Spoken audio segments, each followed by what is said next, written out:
This is Learning Assessment Problem 10.3. The problem-solving strategy here is that of magnetically coupled circuits.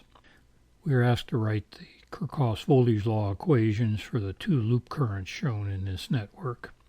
Let's label some polarities of voltages before we begin our KVL summations. These are the self-induced voltage polarities around each of the loops.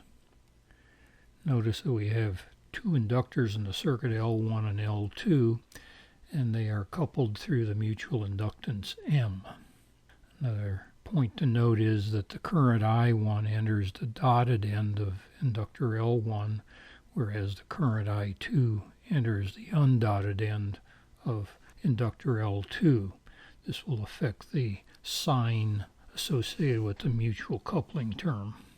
So we'll begin by writing the KVL equation for the loop current I1. These are phasor currents.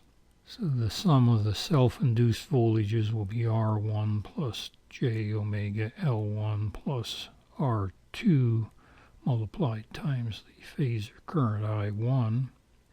And then we have the voltage terms representing the interaction of the loop current I2 in this I1 loop. And both of those happen to be negative, so we have minus R2 plus J omega M times I2. And finally we have the voltage source in the circuit plus V1, and this all sums to 0.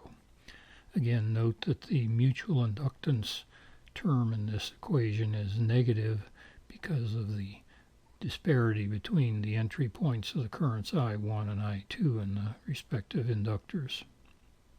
Then we can write this in the requested standard form as